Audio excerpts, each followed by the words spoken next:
Yo, what's up guys, welcome back to another video. This is a reaction to, I compared British and American internet. Here's what I found. So, comparing British and American internet, is this just like sort of the experience you'll have as a British person on the internet, and then obviously as an American on the internet? Or is it like comparing, like for example, you know, British and American people online just love to take the piss out of each other, more or less, like, oh, the British people, you have no teeth, or like, you're all fat in America, like British people saying, like, just basically taking shots at each other? Or is it to do like internet speeds? I don't really know, because I mean the internet can vary in like as many different things. But we're going to check this out anyway. Hopefully you're going to enjoy. Hopefully you're all doing well. And let's check this out. Links are also in the description to my Patreon where you can see reactions that I can't post to YouTube. And let's check this out. Hello, I'm Lawrence, and I'm on a quest to uncover all of the memos that Britain and America lost in the pond, and one of those memos pertains to the internet. To the internet. Okay, so it's not internet speeds. Specifically, the ways in which the act of web browsing differs on either side of the pond. The fact that you're watching this video means that you, in some form or fashion, are yourself a web browser. As in somebody who browses the web, not the other kind. And as somebody who's been chronically online while living in both countries, I've found, often to my chagrin, that certain features of the internet do get lost in translation. For starters, there's the pronunciation of YouTube, on which I continue my march toward 1 million subscribers. And if you've not yet become one yourself, do that now! In the meantime, here are some big ways that Brits and Americans experience the internet very differently. Here we go. Believe it or not, my own experiences with these differences predate my move to America. It was the sweet summer of 1996. At 14, I had spots on my face and an Oasis poster on my wall. And for the first time, I heard one of the most magical sounds of all time. Oh, is that that sound? Is that when... So obviously, the internet used to be on, like, was it landlines? So if you'd get a phone call, your internet would cut out. Was it that sound? That's dial-up, right? That's right, dial-up internet, yeah. Or as my dad called it, the net. My American viewers might be thinking, back then, I wonder if Britain had an equivalent of America Online, perhaps something like Britain on Q. And the truth is, our equivalent of America Online was America Online, UK. As somebody who was coming of age at the dawn of this new technological era, it's easy to look back on AOL with nothing but fondness. Not least because it prompted the second most magical sound of all time. You've got post. That was the voice of the British actress, author, presenter, producer and activist Dame Joanna Lumley telling me that I'd received something called an email in the most British way possible. It was only decades later I discovered that Americans were greeted with something slightly different. You've got mail. In hindsight, it's surprising I didn't learn of this difference sooner. After all, I would have known even then that Britain and America employ different words for the delivery of letters and parcels. But also, one other major thing AOL did for me in 1996 through the medium of its chat rooms was enable my first chats with Americans. As well as finding out that American teens were utterly divided on jagged little pill, I also picked up a stash of hip new American internet slang words. This included mysterious abbreviations like BRB and LOL. Little did any of us know that What, at the start of the internet that was a thing? I thought that was just a thing like from like texting and stuff. Like maybe like the mid 2000s or like late 2000s. Damn. These observations, not to mention the internet itself, would one day prove pivotal to the success of my channel, but that's only because YouTube didn't exist yet. The same cannot be said of data brokers. Data brokers are those entities that sell... Secure the bag. Yes, lad. Is the discount code. Head to incogni.com/lostinthepond to get your discount and to thereafter protect your data. The link is in my description below. Good evening. A recent study by the Quincy Gazette found that almost 51% of British consumers prefer to shop online. This is in stark contrast to Americans, of whom only 39% said the same. Analysts fear that this could see the demise of the British high street, not to mention human willpower. Thanks, Roger. Wait, I would have assumed it would be the other way around, more Americans shopping online. I mean, it's not like saying that Americans don't shop online, because 36% is still high. But flipping hell, man. I mean, the high streets in Britain definitely have struggled. So I guess that is a major reason why. Because if you're shopping online, what's the point in the shops? The leading reason that Brits are gravitating toward online shopping might surprise you. In a recent study, 25% said they did it because they like not having to queue. Up next, where did it all go wrong for Britain? Just as online spending habits differ between Britain and America, so too does the shopping experience. This week, to investigate the matter further, I set up 2 online accounts, one at Sainsbury's in the UK and another at Target in the United States. Right there within the sign-up process itself was a glaring anomaly. Both retailers required me to provide an email address, my first and last name, and an account password. However, only one asked for my title, Sainsbury's. And guess what? This is in line with my own experience. In general, this particular drop-down seems to be way more prevalent on UK sites than American ones. But what excited me most was the sheer number of options. Mix, Mr., Mrs., Miss... Mix. Sheer number of options. What? Oh, he's actually going to read them out, but mix. What the hell? Mix, Mr., Mrs., Miss, Doctor, Earl, Lady, Lord, Countess, Ms., Captain, Sir, Sister, Dame for Joanna Lumley, Reverend, but alas, no YouTube sensation.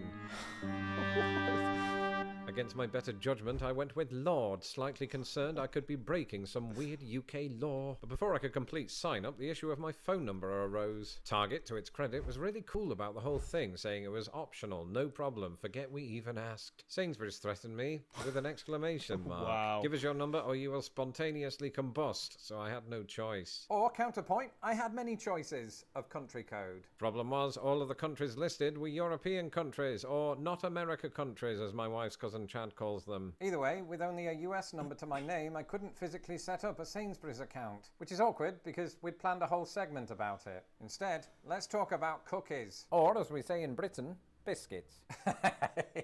I'm talking about internet cookies. If you visited a UK website... See, I mean, whenever you go on a website, you just get the cookies thing. I don't even know what it is. Is it just them tracking your data and stuff? Like, I don't understand it. In the last few years, chances are you were greeted by a pop-up like this one at amazon.co.uk asking you to select your cookie preferences. This is because such cookie banners were mandated by an EU directive, prompting Uncle Toby to say, but the UK is no longer part of the EU. Which is why the UK was forced to come up with its own almost identical Data Protection Act in 2018. Basically, it states that websites must get the user's consent over the use of cookies, which are small text files that websites store on a user's computer to remember information about their browsing activity. Proponents of the cookie law say that these new measures will help protect people's privacy.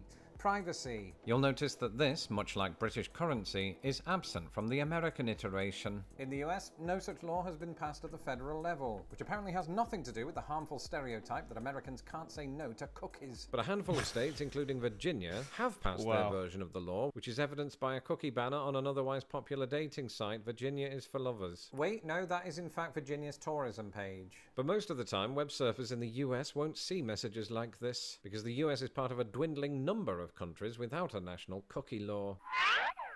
For a country that greatly values liberty, this presents something of a paradox. Say yes to slightly better control over your online privacy, or say yes to an internet free from the tyranny of an extra click. Let me know in the comments what you think. In other news, does this video, the one that you're watching right now about British versus American internet differences, need to be spot checked? Sorry mate, that was a typo. It should have read, does this video need to be spell checked? Clearly, yes. And my attitude towards spell check, which frankly I despised when living in England, shifted after... So annoying. I mean, you can get rid of it, but at the same time, I can't spell some of the words I want to spell, so it does come in handy every so often. I did the same to America. You see, to this young, naive, slightly pretentious creative writing student of the early 2000s, red squiggly lines were an affront to my... Bro, it looks like he was part of the Beatles. My ego. I don't need you. I can spell floxy nosy nihilipilification backwards. For clarity, whether I was using Microsoft Word or browsing the internet, my spell check language, as is standard in the UK, was always set to British English. And then it wasn't. You see, the autumn of 2008 will forever be etched in history as a period when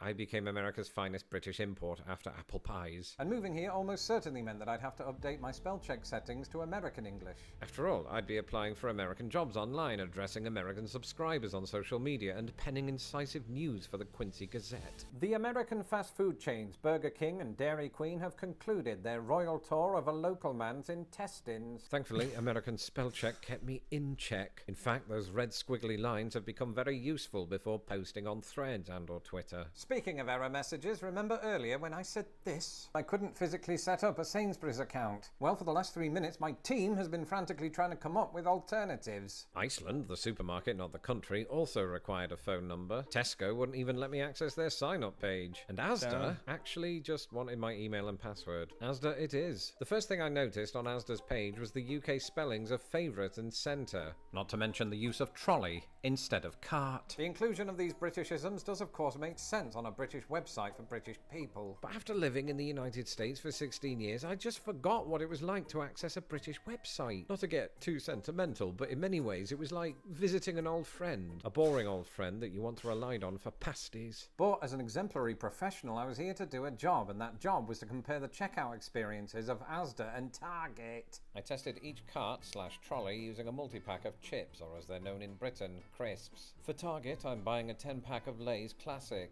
In the UK, Lay's chips are known as Walker's Crisps. However, as is fairly typical in the UK, these often only come in packets of 6, a bit like your average British comedy. And I've never noticed this before, but each store breaks down the cost of an item relative to its weight. So at Target, a 10-pack of Lay's Classic comes in at 67 cents per ounce. At Asda, a 6-pack of Walker's Ready Salted equates to £1.33 every 100 grams. To work out which offers better value for money, I'd need to convert not just pounds to dollars, but grams to ounces, and that's really painful for a Monday.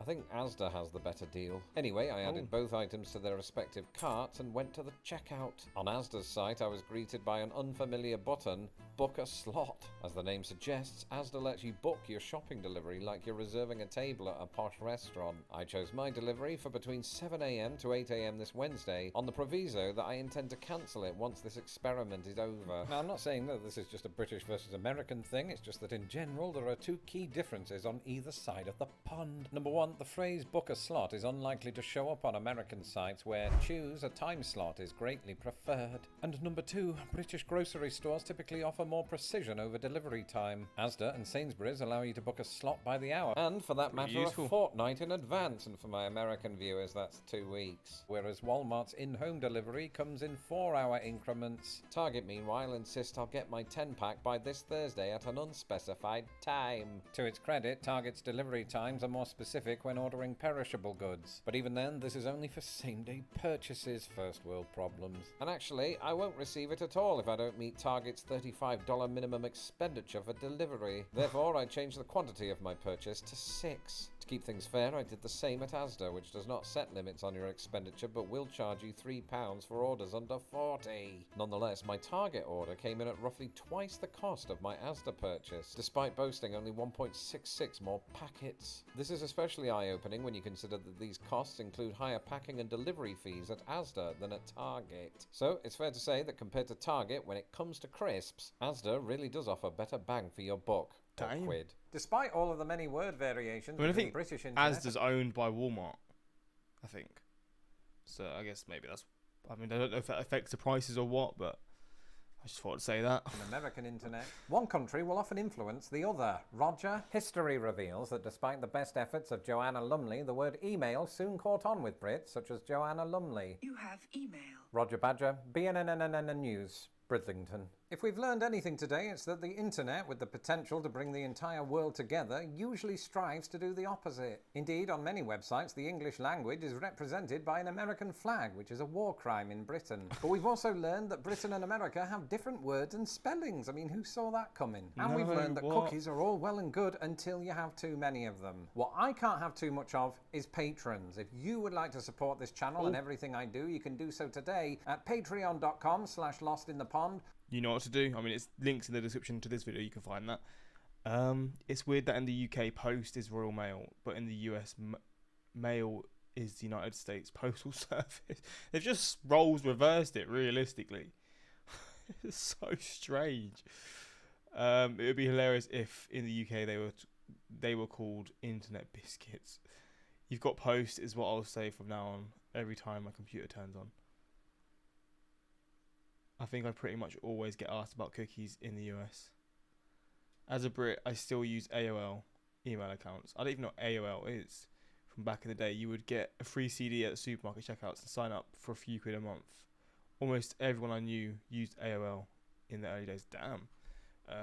yeah, this is a little video just comparing these random experiences that you have in each country. And I mean, it's not too different. It's just a few like wording here and there, and then I guess the phone number thing is probably the major thing. Actually, I guess the cookies as well.